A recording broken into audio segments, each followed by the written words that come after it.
And 'మగధీర'లో గూడా చేశారు. ఇప్పుడు 'రామ్ చరణ్' గారితో మళ్ళీ 'వినయ విధేయరామ' చేశారు గాబట్టి 'రామ్ చరణ్' గారితో ఉన్న ర్యాపో ఎలా ఉంటుంది? ఏంటి అసలు? చాలా అంటే 'రామ్ చరణ్' గారు హీరో అవ్వకముందు 'చిరంజీవి' గారు నేను ఫ్యాన్ కదా!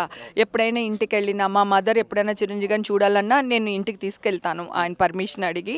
అప్పుడు కూడా 'రామ్ చరణ్' ఆంటీ కాఫీ తాగుతారా? కూర్చోండి ఆంటీ డాడీ వస్తున్నారు. అట్లా అలవాటుంది ఓకే. ప్రీవియస్‌లో కూడా.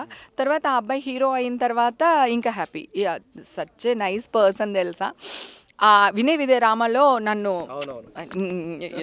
అని అనాలి కదా!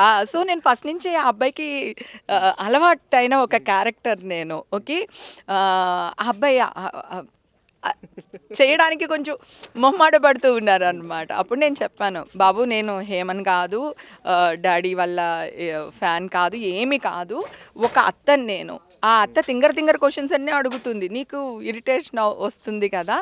పర్వాలేదు అంటే, సో తర్వాత ఇమ్మీడియట్‌గా ఆ అబ్బాయి చేశారు. అంటే ఫస్ట్ ఆ అబ్బాయి ఎంత మంచోడో ఆలోచించండి. నాకు రెస్పెక్ట్ ఇచ్చాడు. యాస్ ఎ హేమగా రెస్పెక్ట్ ఇచ్చాడు తను.